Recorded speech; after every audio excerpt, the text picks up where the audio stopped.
रविंद्र जी welcome. MP परीक्षा में आपका स्वागत है। Thank you. रविंद्र अपने परिवार के बारे में कुछ बताएंगे?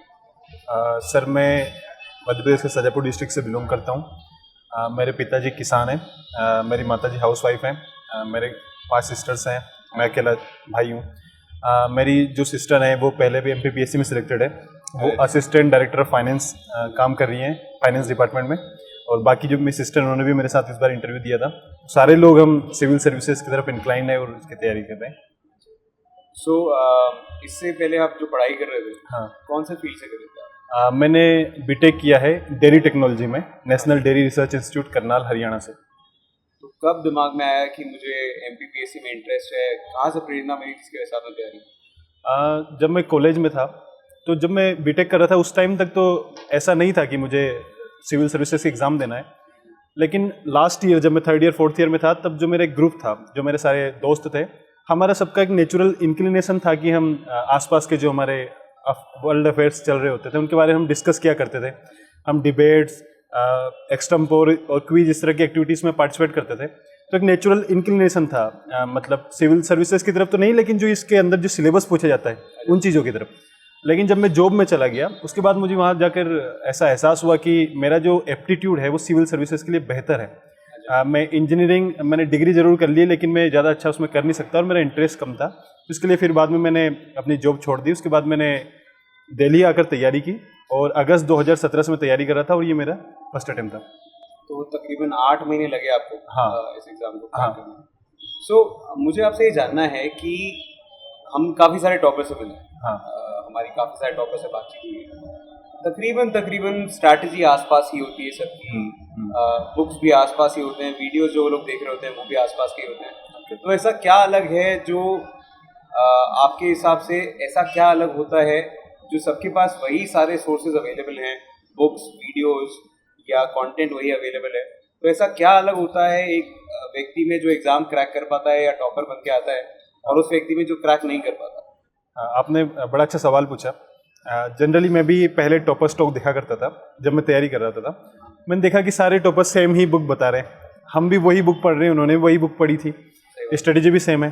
तो फिर डिफरेंस कहाँ आता है? कई लोग उसी बुक को पढ़कर काफ़ी अच्छा आंसर लिखते हैं, कई लोग उसी बुक को पढ़कर अच्छा आंसर नहीं लिख पाते हैं।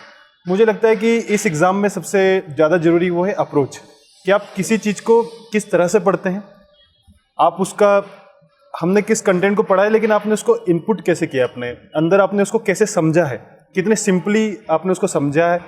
मुझे लगता है इस एग्ज़ाम का सबसे बेसिक पर्पस ये है कि आप किसी चीज़ को पढ़ें, उसको इस तरह से याद रखें कि आप किसी को बहुत आसान भाषा में समझा सकें। ये इस एग्ज़ाम में ये टेस्ट किया जाता है।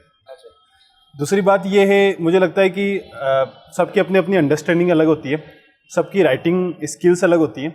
तो इन सब चीज़ों का एट द एंड जाके डिफरेंस, मुझे लगता है ये चीज़ें डिफरेंस क्रिएट करती हैं। एग्जाम्पल के तौर पे लेते हैं, मान लीजिए हिस्ट्री का डिस्कशन अगर हम लोग करें, तो हिस्ट्री में एंशिएंट हिस्ट्री है, मिडिवल हिस्ट्री है, मॉडर्न हिस्ट्री है। तो इन सबको तैयारी के हिसाब से पढ़ाई करने का, याद करने का सबसे अच्छा तरीका क्या है?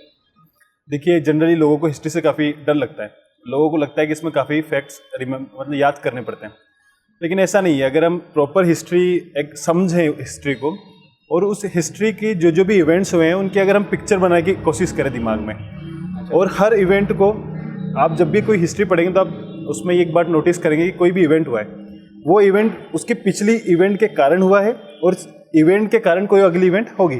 तो एंशिएंट हिस्ट्री से लेके आप मॉडर्न हिस्ट्री तक पढ़ लें, हर इवेंट, हर चैप्टर को आप एक चेन में पढ़ सकते हैं। फॉर एग्जांपल कि आप पढ़ रहे हैं कि राइज ऑफ नेशनलिज्म है, उसके बाद कांग्रेस बनी, कांग्रेस के बनने के बाद मॉडरेट फेज़ आया, एक्सट्रीमिस्ट फेज़ आया। तो हर फेज़ अगले फेज़ का प्रीडिसेसर है, उसके बाद अगला फेज़ आएगा। तो आप उनको एक चेन में पढ़ें तो आपको ज़्यादा डेट्स याद रखने में दिक्कत नहीं होगी और आप हर चीज़ को बहुत अच्छे से एनालाइज कर सकते हैं और बहुत अच्छे से समझ सकते हैं। चलिए, ये तो हो गया याद करने का तरीका। अभी हर व्यक्ति जिसने इस एग्ज़ाम को क्रैक किया है वो अपने हिसाब से बताता है लोगों को कि ये पढ़ाई करनी चाहिए, इस तरीके से करनी चाहिए।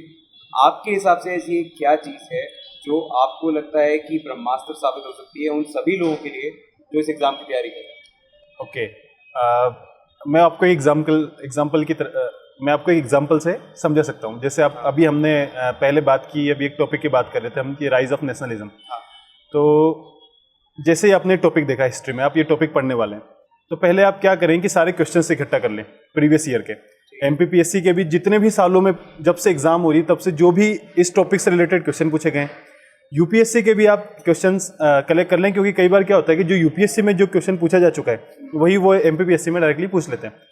और कहीं से भी आपको किसी टेस्ट सीरीज में कोई क्वेश्चन मिल रहा है या आप गूगल सर्च कर लें, इस टॉपिक से रिलेटेड आप सारे क्वेश्चन इकट्ठा कर लें, फिर आप उन क्वेश्चन को कैटेगराइज कर लें और उस टॉपिक को आप सब टॉपिक्स में डिवाइड कर लें।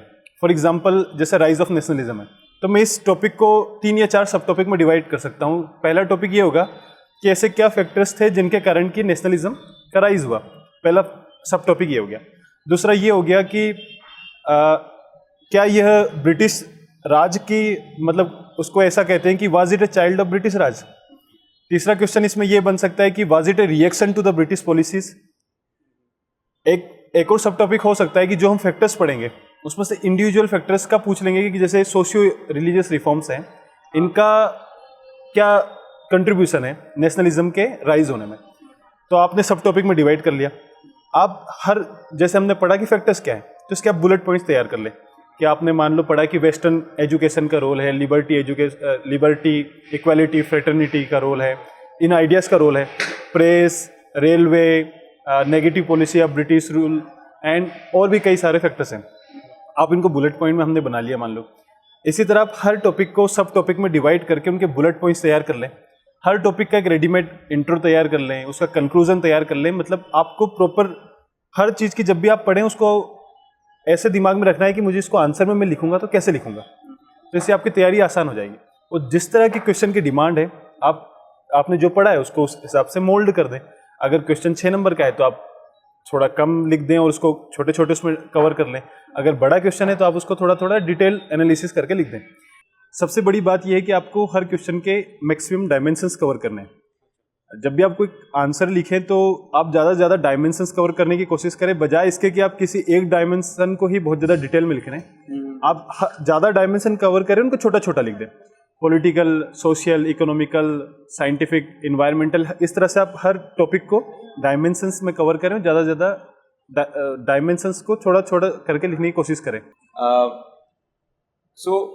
मैं ये जानना चाहता हूँ कि मीडियम कितना इम्पोर्टेंट रोल प्ले करता है। हिंदी मीडियम में तैयारी करके MPPSC देना चाहिए या इंग्लिश मीडियम से MPPSC देना चाहिए?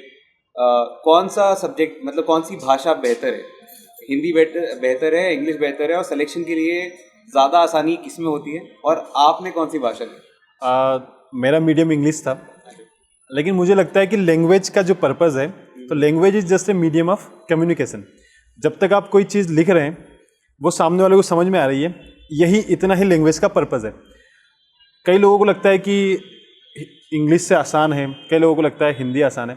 मुझे ऐसा लगता है कि दोनों लैंग्वेज के कुछ प्रोज हैं, कुछ कॉन्स हैं, लेकिन एट द एंड अगर आप रिजल्ट देखें तो हिंदी मीडियम के भी टॉपर्स हैं, इंग्लिश मीडियम वालों के भी टॉपर्स हैं। तो इस तरह के अननेसेसरी डिबेट का कोई फ़ायदा नहीं है। जिस मीडियम में आप खुद को अच्छे से एक्सप्रेस कर सकें, जिसमें आप अच्छे से लिख सकें, अच्छे से राइटिंग कर सकें, वो मीडियम आपको ऑप्ट करना चाहिए और सक्सेस के इक्वल चांसेस है दोनों में। काफ़ी सारे लोग ये जानना चाहते हैं कि इंटरव्यू में किस टाइप के सवाल पूछे जाते हैं और इंटरव्यू में जाने से पहले जो नर्वसनेस होती है उसको कैसे कंट्रोल किया जाए और सही तरीके से जवाब दिया जाए। होता ये लोग घबरा जाते हैं और जवाब नहीं दे पाते, तो ऐसा क्या करें कि इंटरव्यू में वो घबराए नहीं? और आप ये भी बताइए कि आपसे क्या सवाल पूछे गए थे इंटरव्यू में? देखिए, इंटरव्यू आपकी पर्सनालिटी का टेस्ट है। कुछ लोग उसके सोचते हैं कि मैं मेंस का रिजल्ट आ जाएगा उसके 10 दिन में इंटरव्यू की तैयारी कर लूँगा। दरअसल ऐसा होता नहीं है। इंटरव्यू मतलब आपकी पर्सनालिटी, जो आपने ओवर द ईयर्स आपने जो सीखा है उसी का टेस्ट है। तो बहुत ज़्यादा पैनिक होने की ज़रूरत नहीं है।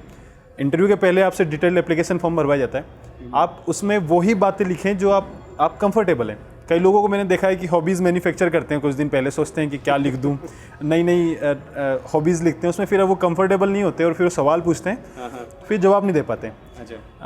तो आप उसमें वही चीज़ें लिखें जो आप कंफर्टेबल हैं। जैसे आप मेनली तो आपसे जो क्वेश्चन पूछे जाते हैं, आपके बायोडाटा से क्वेश्चन पूछे जाते हैं। जिस फील्ड में आपने ग्रेजुएशन की है उसके बारे में सवाल पूछे जाते हैं। जहाँ से आप बिलोंग करते हैं उस एरिया की क्या स्पेशल फीचर्स हैं वहाँ के, वो पूछे जाते हैं।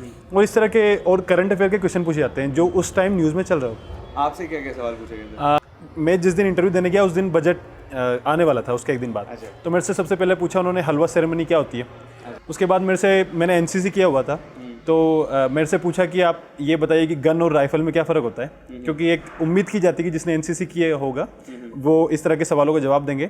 उसके बाद उन्होंने मेरे से पूछा कि आपको अगर हम एसडीएम बना देते हैं तो आपने जो आपका ग्रेजुएशन है, जो आपने कुछ सीखा है 4 सालों में, उसका आप कैसे यूज़ करेंगे, ये सबसे पूछते हैं वो।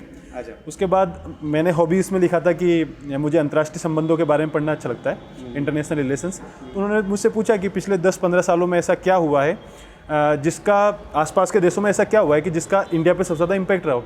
तो मैंने उन चीज़ों के जवाब दिए, जो चीज़ें मुझे नहीं आती थी मैंने क्लियरली सॉरी बोल दिया। अच्छा। तो बहुत ज़्यादा पैनिक होने की ज़रूरत नहीं है, कॉन्फिडेंस से जवाब दें और जो चीज़ें आती हैं उसका जवाब दे दें, नहीं आती मना कर दें और try to be as real as possible. चलिए, बहुत अच्छा। सो ये बहुत इंपॉर्टेंट जानकारी है कि आप फेक बनने की कोशिश मत करें, कोई और बनने की कोशिश मत करें। जो आप हैं आप वही रहें। वो आपकी पर्सनालिटी से जुड़ते हुए सवाल आपसे पूछेंगे और उसी के बारे में आपको जवाब देना है। अगर आप कोई और बनने की कोशिश करेंगे, किसी और की हॉबीज़ को उठा के अपनी हॉबीज़ बनाने की कोशिश करेंगे, तो कहीं ना कहीं वो फेक नज़र आता है और इंटरव्यू पैनल एक्सपर्ट होता है जो इन गलतियों को पकड़ लेता है। चलिए रविंद्र जी, बहुत अच्छा लगा आपसे मिलके। थैंक यू अपना समय निकाल के हमारे पास आने के लिए।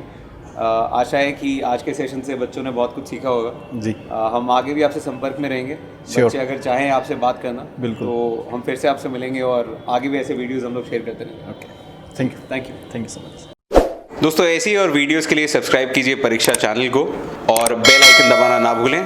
और अगर आप तैयारी कर रहे हैं तो प्रैक्टिस के लिए अभी डाउनलोड करें MP परीक्षा ऐप।